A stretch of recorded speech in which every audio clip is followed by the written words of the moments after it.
Hi everyone. So today is Q&A day. If you have questions about US immigration, please make sure you're putting it in the comments so that I can get to every single one of your questions. We typically do this at the end of the month, at the last Friday of the month, but next week is Thanksgiving, so I will be taking the Friday off. There will not be a live next Friday. So that's why we're doing this week. So if you have questions, put them in the comments. If you're watching this on the replay and you have questions, put them in the comments, okay? If you're joining me live, say hi, tell me where you're joining me from. And remember, if you have questions, put them in the comments. I see Francisca is here. Hi, from Maryland. So remember, say hi. And I see some people joining on Instagram as well. So make sure you're saying hi. Make sure you ask me your questions. Today's whole goal is to answer your questions.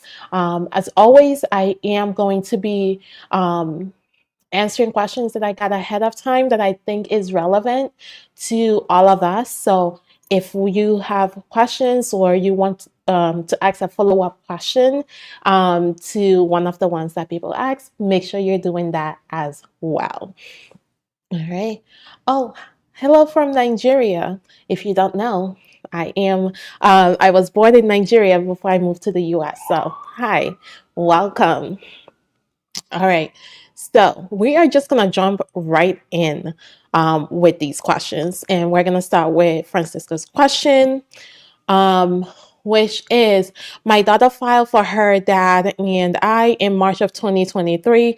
I received my green card in June of 2024, but her dad's I-130 and I-485 are still pending. He got his work permit and received his advanced parole last month. Okay, so there's a couple things that may be happening here. What I always tell people is no two people's case are the same. Okay, it may not be with the same officer, it may not be on the same timeline, so you can't you shouldn't compare the two. We're human and we're going to compare, but sometimes it just happens that one case is given to a different officer and that officer has more cases than the other one or whatever reason. So what you can do, right? So that's the reason that it may be happening. But what you can do is one, you need to check if it's outside the normal processing time. So right now, I-130s on their own that are at a service center are taking about 15 and a half months. So you can check if it's outside of the normal processing time. If it is outside of the normal processing time, you want to do a service request with USCIS. Basically, hey, last thing we received on this case is an approved work permit and travel permit. However, the I-130 and the I-485 are still pending what's going on, right? Most of the time, they may respond by saying, we're still processing your case. There's nothing we need from you at this time. If it is outside the normal processing time, another thing you can do is talk to your state representative, right? Whoever represents you in Congress should have a mechanism for you to reach out to them for help. So we actually have a few clients right now that have reached out to their state rep, and that has helped, especially when we do an expedite request. Following up with a state rep helps get that in front of USCIS and get us decisions faster, especially on the expedite request. So that's really what you can do there. If it is within the normal processing time, there's not a lot that USCIS is willing to do as far as moving it faster, unless there's a reason to expedite the case. Okay, so if you fit within the definitions of an expedite request and you make an expedite request, that's really where you can get your case moved up faster or get a decision on your case faster if you are able to do that expedite request. So if it's still within the normal processing time, See if you qualify for an expedite request. Make the expedite request and then reach out to your state rep to basically get a boost to your expedite request. All right. Next question. Do you think he will ban Nigerians again? I don't know. I hope not, right? I hope not, because I have several Nigerian clients that we are just waiting for an interview for them to join their spouse in the US. But because of what happened last time and what him and his future administration have been saying about basically bringing back everything they did last time and banning countries. The question is really, would Nigeria be on that list? I don't know. But will certain countries be banned? Yes. We just don't know which countries exactly, and we don't know if Nigeria is going to be one of those. I know most likely Iran is going to be on the list of banned countries, but we're not sure who everyone else is going to be. Right. Next question. My brother crossed from Canada to the States without inspection. He's married to a US citizen now. Please, what happens? Can he get his green card? All right. So, another great question. When you enter the US without inspection, you are limited on what you can actually do as far as getting a green card. Okay. So if you enter without inspection and you're married to a US citizen, the typical way for you to get a green card based on that marriage is for your spouse to file an I-130 for you. You wait for that I-130 to be approved, then you file an I-601A waiver based on extreme hardship to your spouse. Once that waiver is approved, then you start your consular processing, which is where you do your visa application, your affidavit of support, all of that. After that, you wait for an interview. Once you have an interview scheduled, you leave the US with your waiver. You leave the US to your interview. Once you pass your interview and your visa is approved, you are now able to come back into the US with that visa. And once you re-enter the US, you are entering the US as a permanent resident. So that's the typical way for someone that entered without inspection to get a green card through their spouse. Now, if the spouse is in the military, there's now a step that you can skip. So if your spouse is in the military, there's something called military parole in place. You can file for military parole in place, wait for that to be approved, and file your I-130 and green card application. You can do all of that in the US without having to file for a waiver for the entry, or without having to leave the US for an interview. So military parole in place is one of the only ways for you to still get status in the US without having to leave, if you're trying to file based on marriage. All right. And then the third way is if, let's say, US citizen spouse abuses the non-US citizen spouse, they may qualify for VAWA. And with VAWA waives the entry. So you can apply for a waiver for the entry and you can get a green card through that process. But if you're just filing based on marriage, you will need that 601A waiver unless your spouse is in the military and you can do a military parole in place. All right. Next question. My mom was denied for the adjustment of status. What's next? So it depends. So Jose, it depends on the reason that she was denied. Okay. Most of the time, depending on what the reason is, if it's something that can be overcome, then you want to go ahead and appeal if that's possible. But 9 times out of 10, depending on the reason, we typically just refile if she qualifies for adjustment of status. So if we know she qualifies for adjustment of status and there was just one reason or another that she was denied, it may be best to just refile, but we typically need to look at the reason that she was denied to know what the next steps can be. So you can file a motion to ask USCIS to reconsider, or you can refile. But it all depends on why she was denied and if you feel that you can overcome that reason. Okay? Because there's no point in filing again if you can't overcome the reason that she was denied. So, for example, if she was denied because she missed the deadline for like a request for evidence, but you had the documents, it's just she missed the deadline, she didn't get the notice, whatever it may be, you can refile and just make sure you have that documentation as part of your filing next time, right? So there's a difference between the person not qualifying and the person qualifying and just missing a specific thing, okay? So if they qualify, refiling is an option that's available to them. For someone who got a traditional green card while they were married, what is the probability of them getting a green card if they are now divorced and file on their own? Oh, conditional green card. Okay. All right. Let me read that again because she clarified. For someone who got a traditional green card while they were married, so they had a conditional, okay, conditional, not traditional.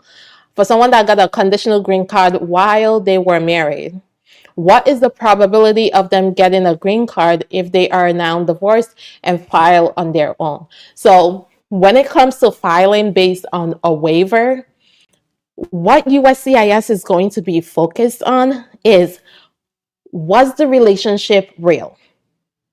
Everything else, why you got divorced, that may play into, showing that your relationship is real, but their main focus is, was the relationship real? Can you provide documentation to prove that this relationship was real? Can you provide a lease, bank statements, things like that to show that while you two were married, that the relationship was real? You entered the relationship in good faith. It's just that it broke down and happened to end in divorce. That's what they're looking at. So if you're able to prove that your relationship was real, you have the documentation, you have the interview, and you do well at the interview, the chances of your case being approved is high. But it all comes down to, are you able to prove that your relationship was real? Okay. What is the process for someone and their spouse getting citizenship or a green card to live in Canada if one person gets a job there and brings the other person over? So I do get a lot of questions about Canada, and unfortunately, I cannot answer that question for you. I only handle US immigration because it's completely different from immigration in Canada. So you need to talk to someone that is a Canadian immigration lawyer. I am a US immigration lawyer, so I don't know what that process is like at all. At all. But what I can tell you is their process over there is different from the US. They are on a merit base. They give people points based on different things. The US have their own rules on who can apply for what. So Canada, have no clue. Okay. All right. So remember, if you're joining me and you have a question, to go ahead and put it in the comments. And if you are watching on the replay, put your questions there as well. I do go back and respond to those. Also, feel free to like this video, share this video if it has been helpful. And I don't see any other questions, so I am going to get to the questions that people ask me ahead of time. All right. So some of these are long, so bear with me. So this person's asking about the I-130A, because if you're filing for your spouse, you need to not only do an I-130, you have to do an I-130A. So they're asking, does the overseas spouse have to print the I-130A form and fill it out, but does not need to sign it? Or can the U.S. petitioner for the spouse that's overseas fill out the form on their behalf? So this is a great question, because this is one of the forms that's so confusing. It has a space that allows for the spouse, for the foreign spouse to sign. However, if you read the instructions for the I-130A, it literally says if the spouse is outside of the US, they do not need to sign the I-130A. So you can send it in unsigned. However, it needs to be completely filled out. Whether you send it to your spouse overseas to fill it out, or you get on the phone with your spouse and fill it out based on what they tell you, that's fine. I know for our clients, we fill out all the forms for them. Like, there's no point that our clients are actually like filling out an I-130A. We gather the information from them, we fill out the forms, and we're signing the forms as the people that prepared it as well. So it doesn't have to be signed, it doesn't have to be filled out specifically by the spouse, but it needs to be filled out with the spouse's information, and the spouse has to approve it, right? Say that, oh yeah, everything on it is accurate. So that's what we do on our end. All right. Good afternoon, Tammy Tope. I am doing good. I am doing good. Oh, thank you. I'm glad that, you all are getting value out of this. Honestly, that's why I do this, especially with the new administration coming in. We may need to do more Q&As as the time goes on, because there's going to be more questions that come up. There's going to be more things that you have to kind of bear with as far as immigration is concerned. So I am just happy to be here and happy to help the best I can. All right. Okay, next question. My father is a US citizen and wants to sponsor me. But the thing is that he has serious medical issues that prevents him from working. And his wife is retired as a teacher. Can he still sponsor me? So, yes, your petitioner does not necessarily have to have income to file for you. So a parent can file for a child, even if that parent that's a U.S. citizen is not currently working. However, the parent that's not working, that petitioner will need a joint sponsor. So someone else that's either a U.S. citizen or a permanent resident that's willing to sponsor that person. And that is only on the affidavit of support, right? That person is not filing an I-130. No, the petitioner is doing all of that. But when it comes to the affidavit of support, you can use a household member. So in that situation, if the wife has retirement income that she wants to use to show that the household has enough income, then the father can sponsor the child and use the spouse's income from her retirement to show that the household income meets the requirements for USCIS. So there's multiple ways to do it where the petitioner does not have income, okay? We've had children that are 21 filing for parents and they don't have enough income, right? The child does not have enough income, but they may have an uncle or an aunt that has enough income and is willing to file that affidavit of support for the parent. And they go ahead and do that. And that's completely allowed. Now, I should say, probably what's going to happen in the future next year is that the the public charge rule is going to come back in the form that it was in like 2020, not what it is today. So in 2020, they were looking more at the individual that's being filed for to see if they have the ability to work and all of that. So that may affect certain people when it comes to looking at whether the individual, right, the beneficiary can be self-sustaining, even if, right? So it's like they're looking at the individual, whether the individual can be self-sustaining, even though there's a sponsor, right? There's a sponsor willing to make sure that they are taken care of. But that's something to, to pay attention to that may change next year. And there may be additional forms to fill out or additional information to include to show that the beneficiary is also self-sufficient.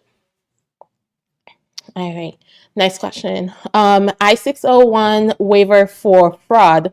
Does qualified relative need to have green card now, or can it be filed during process? Father need waiver, mom currently in process of adjustment as I am petitioning for them. So before you can file the I-601 waiver, you have to have a qualifying relative. So you can file an I-130, right? But if you file an I-130 and an I-485, the green card application at the same time, and you get an interview and they request a waiver, if the person that you're hoping will get that green card and then be the qualifying relative for the waiver does not already have the green card, you're going to now have to start the whole process over as far as the green card is concerned, because that application is going to be denied. But what you can do is just file the I-130 and wait for, I'm guessing in this case, your mom to get her permanent residency. The second she is approved, and you have that approval notice for the green card for her, then you can file the I-485 and the 601 waiver. Okay, so but you need to make sure that you qualify at the time you file the waiver. Okay, have to qualify at the time you file the waiver, not later on in the process. All right. Next question. If someone had a permanent cancellation on Asylum and now has a VAWA application, can she travel to other countries now if she receives traveling document? Okay, I want to make sure I understand.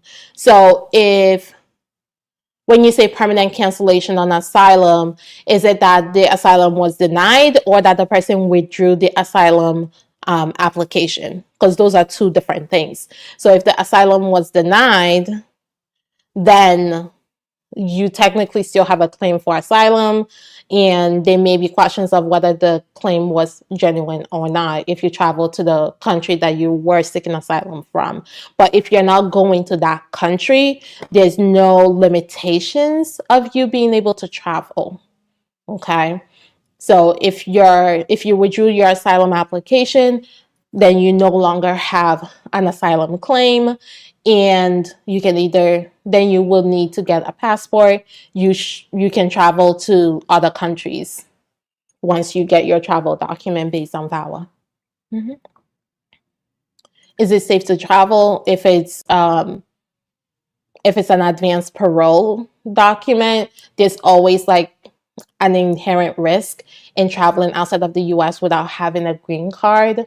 There's always that risk. The risk is lower, of course, if you have an advanced parole document and you don't have any criminal convictions since receiving that advanced parole.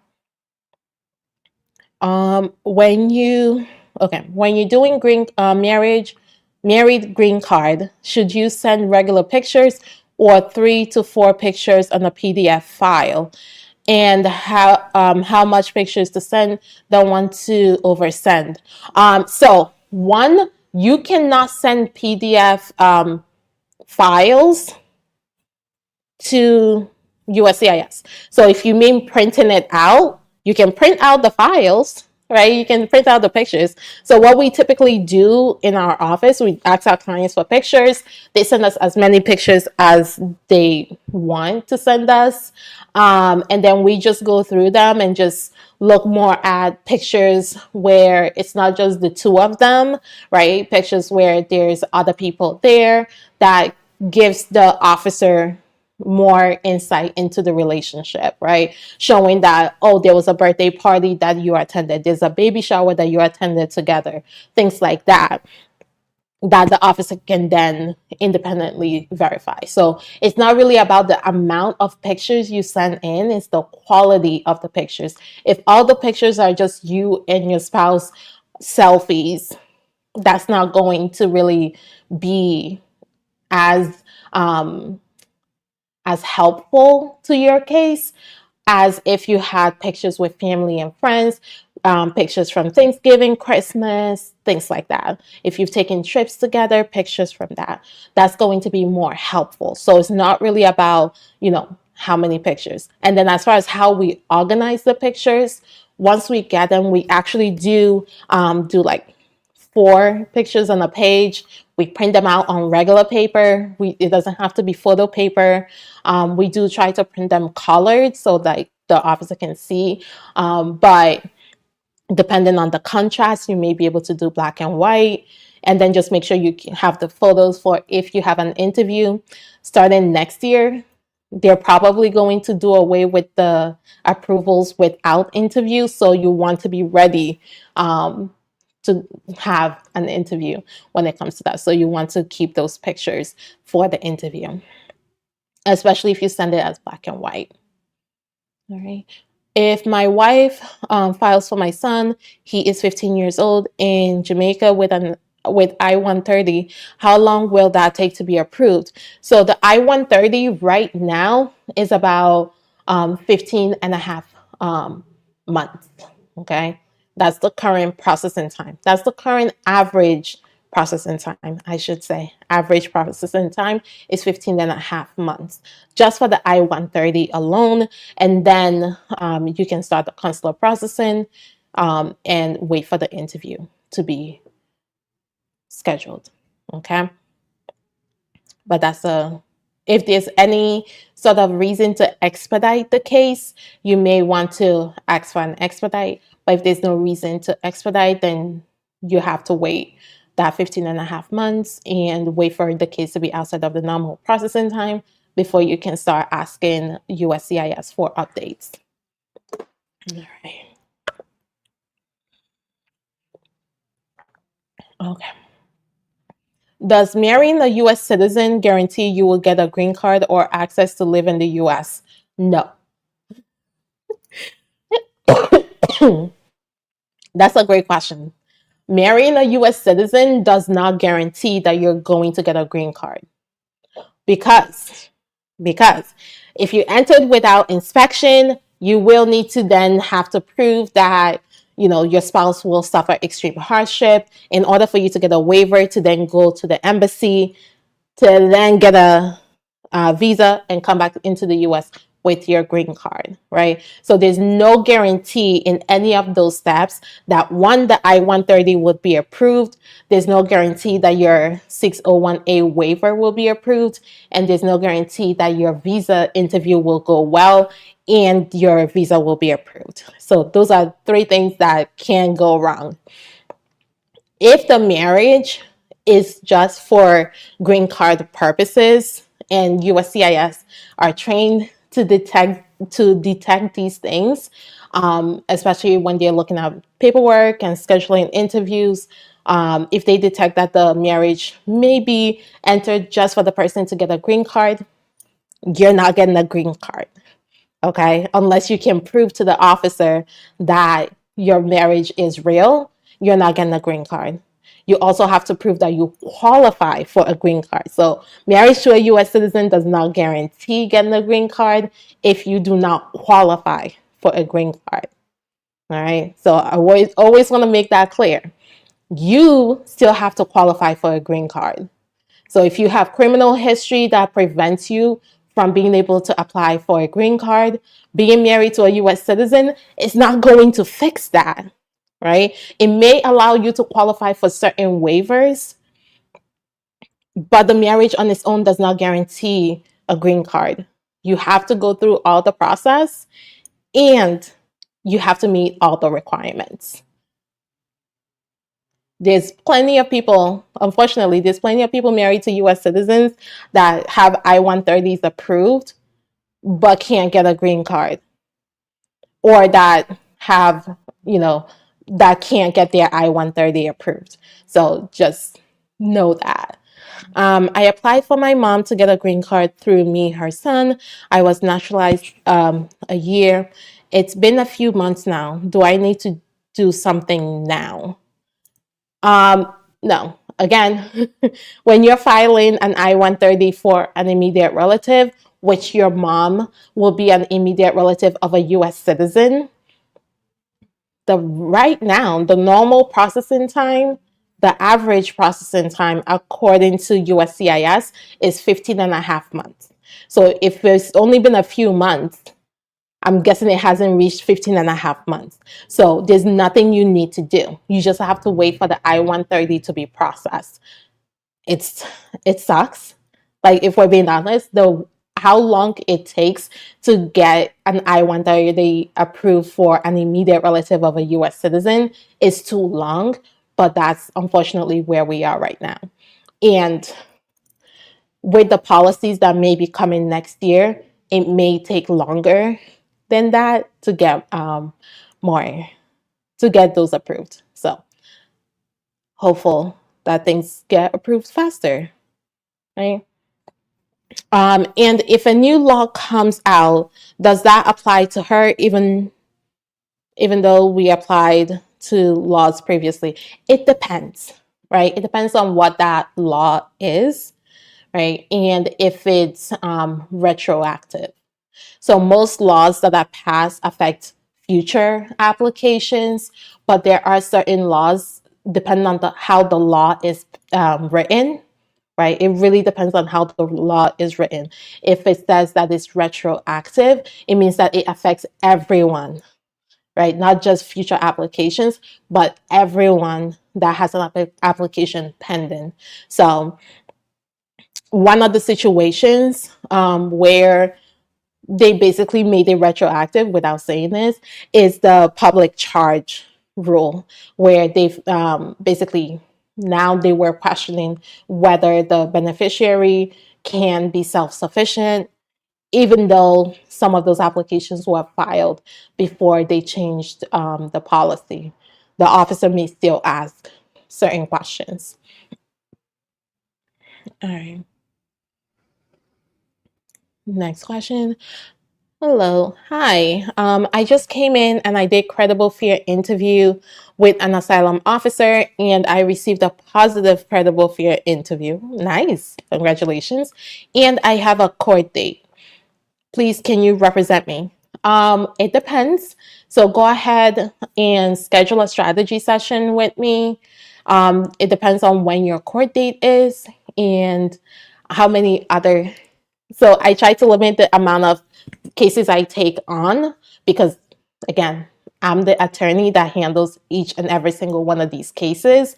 So I do limit cases I take on. So depends on how quickly your court date is, but go ahead. The information is at the bottom of the screen. Schedule a strategy session. Let's see if we can work together, okay? So next question. My dad is here on a visiting visa. When can my mom file for him? She's a US citizen. It depends. So when you're coming in on a visiting visa, you're basically saying that you have no intentions of remaining in the US permanently. Your whole intention for being in the US is to leave once your visit time frame is over.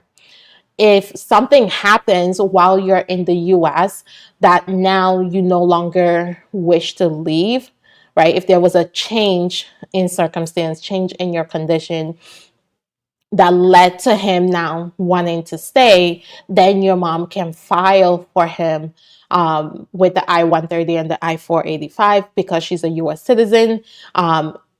Since they're married, he would be considered an immediate relative of a U.S. citizen. So that's the only thing there. One thing that I will flag for people is that when you're coming into the U.S. and you are already married to a U.S. citizen, let's say you got your visa like 4 years ago, right? You have a 5-year visa, and you got your, and then you got married 2 years ago. So you've had your visa for 4 years. It's a 5-year visa, and when you're coming in, because you got your visa before your marriage, they never had to ask you about the marriage, right? When you got your visa, you were not married, but now you're coming into the US, you're married, and the officer asks you, what's your purpose for coming to the US? If you know you're coming to see your spouse and you tell the officer something different, just know that can lead to a misrepresentation charge when you go to apply for your green card. Okay, so if you lie to an officer when you're trying to come into the US by saying that you're visiting your cousin or something instead of saying you're coming to see your spouse, just know that can lead to misrepresentation charge later on when you go to apply for that green card. All right, next question. I recently completed a DUI court supervision and the case was dismissed without a conviction on my record. Will that still affect my pending VAWA? It depends, because VAWA looks at, has a good moral character clause to it. So even though you may meet all the requirements, that good moral character part of it is open-ended, so it can affect it.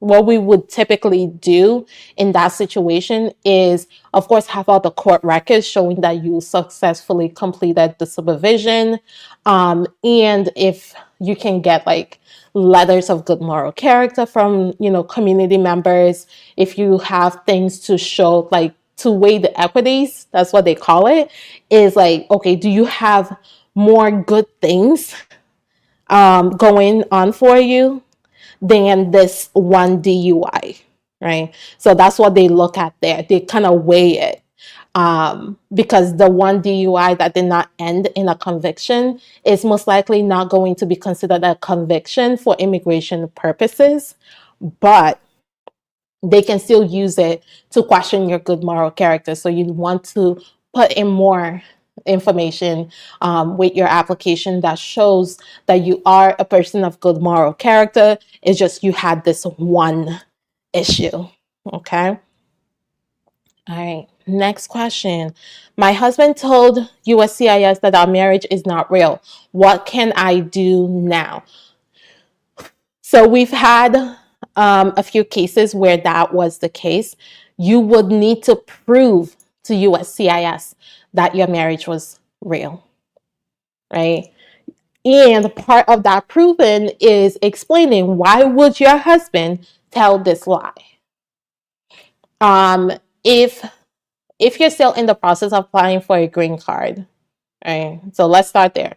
If your green card is not already approved, and that happens, just know USCIS will most likely deny the application. All right. If there is extreme cruelty in the relationship where you may qualify for VAWA, just know that is still going to come up, and you will need to provide strong documentation and evidence of your relationship. Okay, you need to provide proof that your marriage is real. Because this is the reason, and here's the reason you want to do this. Here's the reason you want to start now, making sure you keep all the evidence of your relationship. If there was a lease, if there was bank statements, make sure you're saving those and keeping those.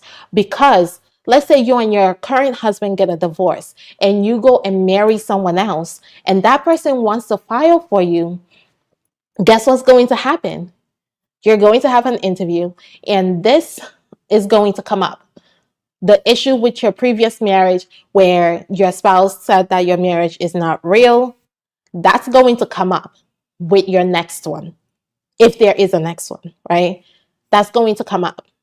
So the reason I say save everything that proves your marriage is real is that if that becomes the case, you always want to have documented proof that your relationship was real, that you two did live together, that you two were building a life together. It's just your husband kind of sucked and, told this lie on you.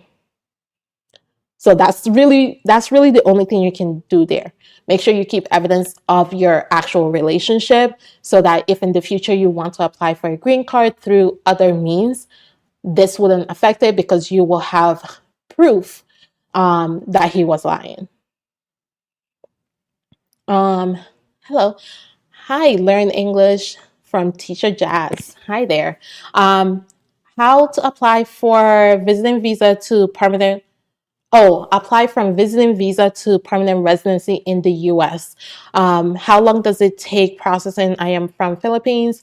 What are the best to apply to get fast? Oh, okay. So let's break it down one at a time. If you are trying to go from a visiting visa to permanent residency, you need to either be what's the word I'm looking for?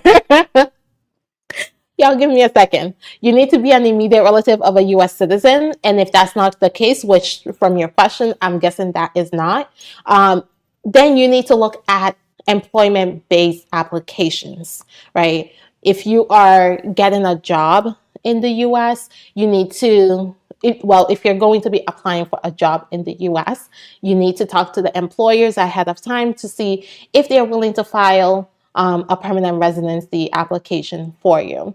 Or if you qualify for permanent residency on your own. In certain situations, people can qualify to apply for permanent residency if, let's say, they're like the top of their field. They're able to apply for permanent residency with the EB-1A visa. There's also the national interest waiver. Again, you need to show that whatever work you're going to do in the US is going to be very extremely beneficial to the US, not just you. And it needs to be so great and so needed that you don't need an employer to do it. So it is hard to get permanent residency in the US without being an immediate relative of a US citizen. But if you have employers that are interested in hiring you, then you may want to look into that as an option. But to go from visiting to permanent residency, there needs to be an application bridge there. And without family petitions, you need to look at employment petitions or self-petitions. So another thing is dependent on how much income you have, right? Depending on how much money you have, if you happen to have $800,000 that you want to invest in the US, that is an option and a way for you to get permanent residency. So you can essentially buy your permanent residency by investing into the US economy, right? By building a business that hires at least 10 qualified US workers. All right.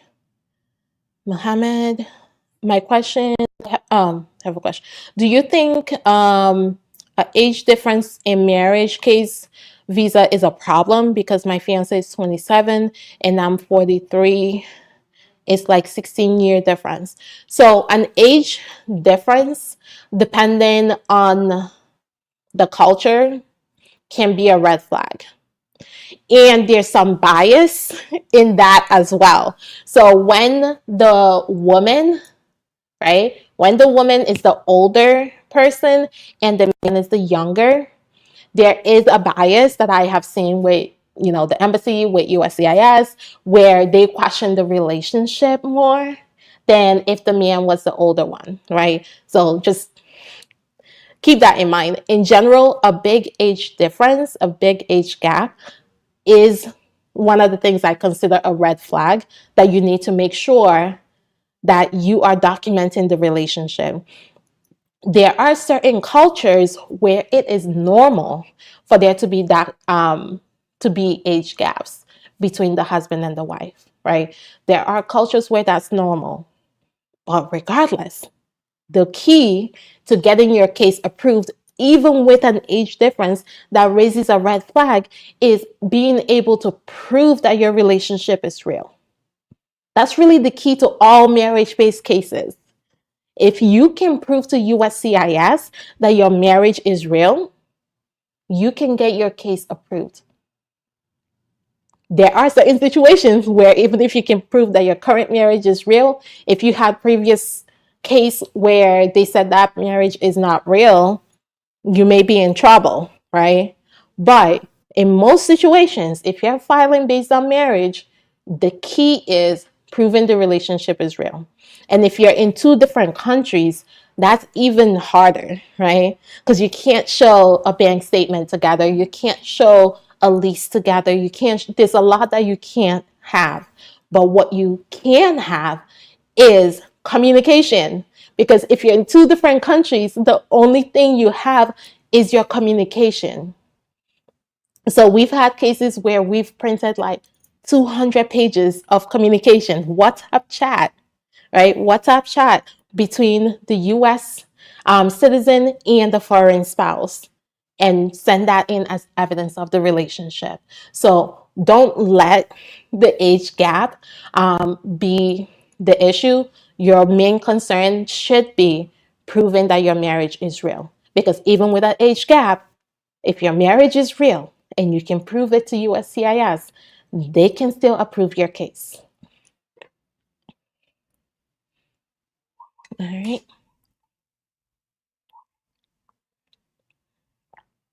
All right. Next question. Any impact or changes to U visa? Bona fide determination review process will be removed. Yeah.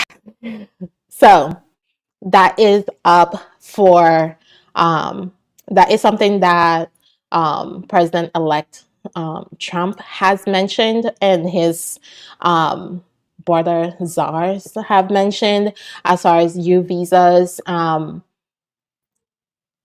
So the Biden administration opened up the bona fide determinations and have been doing those more to help people that are waiting for their U visa to be approved, because those are taking like 15 years right now, right? They're doing these bona fide determinations because if you do get a positive bona fide determination, you then are able to get a work permit.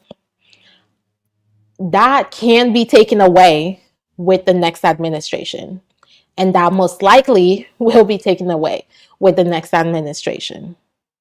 Also, U visas will be, well, the plan is for them to limit U visas to only pending criminal cases. So for those that don't know, U visas are for victims of certain crimes to be able to apply for the visa and then eventually a green card in the US.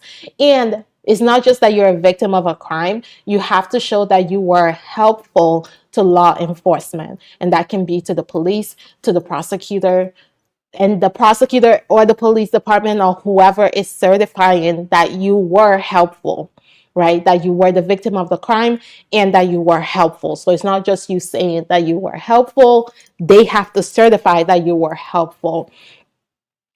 Now, so right now, even if the case is already closed, they can still certify that you did help when the case was open, right?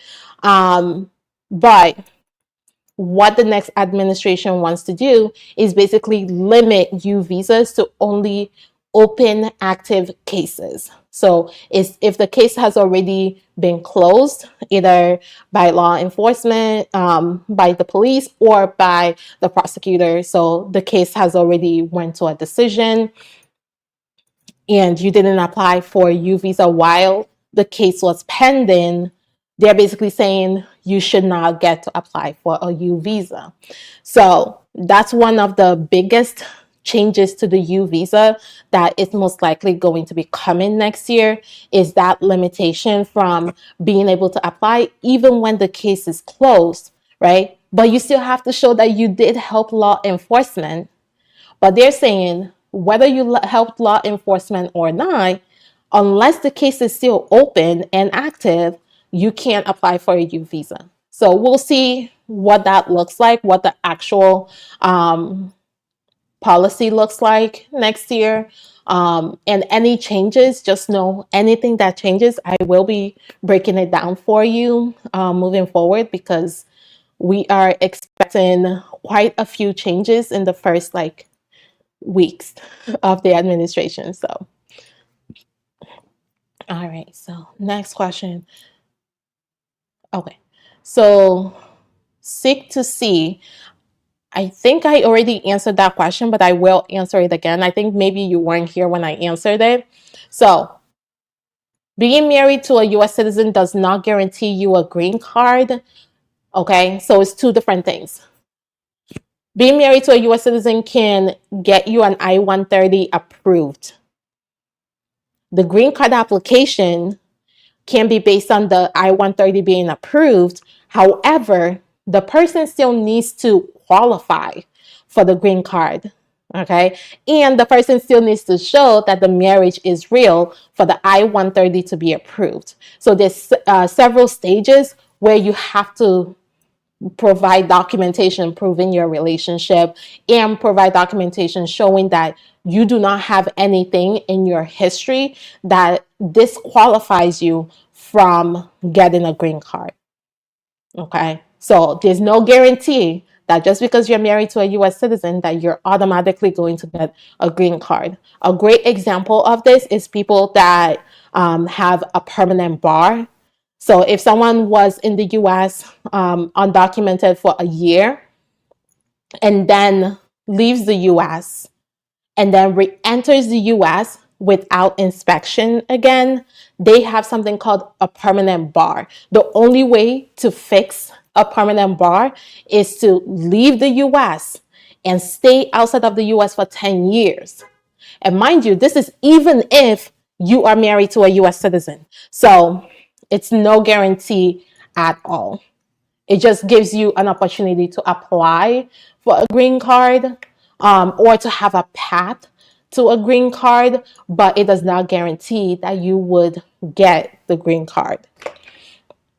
All right. What if someone overstays and his partner back home wins a lottery after the person who overstayed go back home?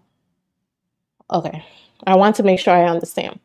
What if someone overstays and his partner back home wins a lottery after the person who overstayed go back home? So it depends on how long the person overstayed. So if the person overstayed for less than 6 months, there's no bar to them. They can still apply for the green card, for the visa through their spouse that won the lottery, right? As long as their spouse actually put their name as their spouse on the lottery. So that's one thing, right? So just make sure that is done correctly. Now, if the person overstayed for more than 180 days, so more than 6 months, but less than 1 year, and they leave the US, they will have a 3-year bar. That means they cannot apply for a visa to the US for 3 years. Okay, so even if their partner wins the lottery, they cannot apply for the visa if they have not already passed that 3-year mark. So just know, if you haven't passed the 3-year mark, you won't be able to apply for the lottery visa because there's a time limit. So if your 3 years is not up before that time limit to apply for your visa, you're not going to get it. However, your partner can come to the US, get their green card, and then file an I-130 visa application for you. If the person overstayed for a year or more, if they overstay for a year or more and then leave the US, there's a 10-year bar, meaning they need to be outside of the US for 10 years before they can apply for a visa. So the lottery visa will not be an option for them unless they already passed the 10 years. Okay? So I hope that helps. So do you expect changes to naturalization in the new administration? Not the requirements for naturalization, right? So there may be delays with the processing, but the law, as far as how, who can naturalize, is the law, right? What the requirements, the 5 years, the 3 years, that's the law, right? So that's not going to change. However, what can change is how forceful the officers are in questioning and how they handle certain situations. So if the person does not, if it's like an elderly person that does not speak English, but they have like a disability or a medical condition, the way they process those waiver forms for the interview, it may be more strict. So the law is not going to change, but the way they apply it is going to be more strict. And just be ready, because this is what happened in the previous administration. Be ready that if you got your green card through marriage and you are no longer married to the person, that you are going to have a harder naturalization interview, because they're basically going to do like a follow-up marriage interview. So asking you questions about your previous spouse, where you live together, all those things. So those interviews are going to be more extensive than just looking at your qualifications for naturalization. So that's what I'm expecting. I don't think they're going to say that, no one can apply for naturalization or change the 5 years to the 10 years or something like that. No, they're not going. I don't see that happening. But what I do see happening is the laws that do exist, how they apply it is going to be vastly different from how it's applied normally, okay, under normal administration. So just know that. So when you are applying for citizenship, naturalization next year or after, just be prepared to basically have your entire immigration history reviewed with you, and be ready to answer those questions. Don't be surprised if that happens at your interview, because I'm warning you right now that that's most likely going to happen.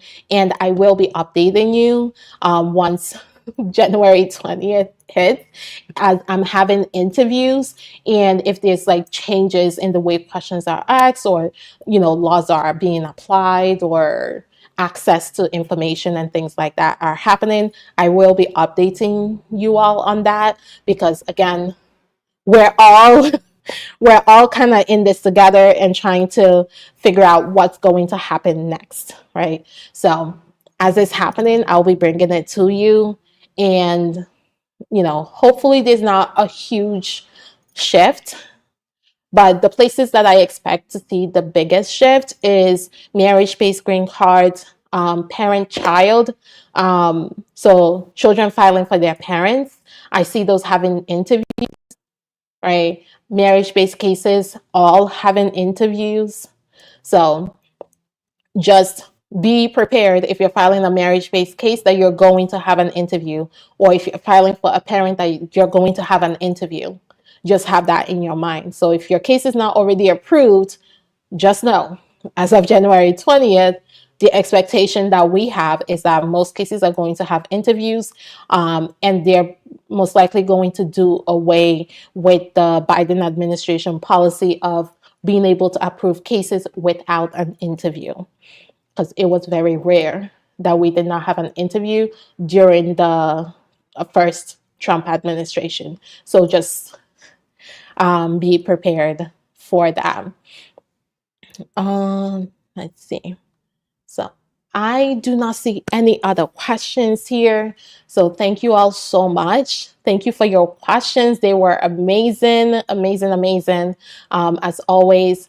And remember, if you're watching this on the replay and you have questions, don't hesitate to ask. We are all in this together, and I will continue doing these Q&As.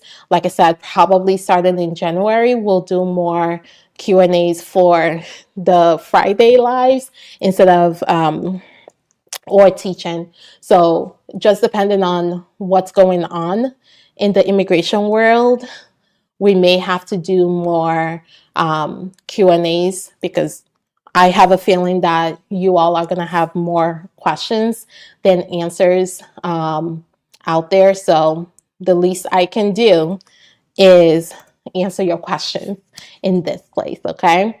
So if you still have questions, please put them in the comments so that you can get it answered before I leave.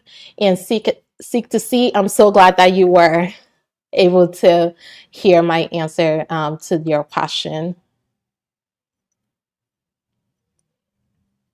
Okay, so seek to see is saying this person has married the U.S. citizen only for a green card purposes because he tried with me and many women.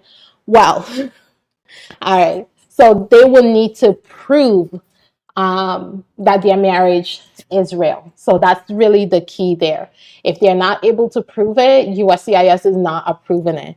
And that's kind of the key for me when I'm like deciding on cases to take is, do I, based on the information I have, do I believe that the marriage is real? And can I put together an application that can show USCIS that this marriage is real, right? So that's that's kind of what we go through internally in my office before we file an application, is making sure that we can answer those two questions with a yes. So before we take on the case, we have to answer the first part with a yes, that yes, I believe this marriage is real. And then before we file, do we have enough here to prove that this marriage is real? And that answer has to be yes before we file. So it really just depends on the individuals involved. But it's not an automatic thing. They still have a lot to prove. And it's a long way from getting married to getting a green card. All right. All right, so I don't see any more questions. I want to wish you all well. Have a great weekend. Next week is Thanksgiving, so I will be off. So there won't be any lives next week. I'll be spending the time with my family. I hope that if you are able to, because I know some of you watching me, you have family that are outside of the US that you're still waiting for their visas to be approved. So if you are able to, I hope that you spend that time with your family. And I will be seeing you all in, not next week, but the week after, in 2 weeks, with more immigration topics. Hopefully we would know more about what's going on or the plans in more detail with the Trump administration. But whatever we do know, I'll be bringing it to you. All right. Thank you all for joining me, and happy Thanksgiving.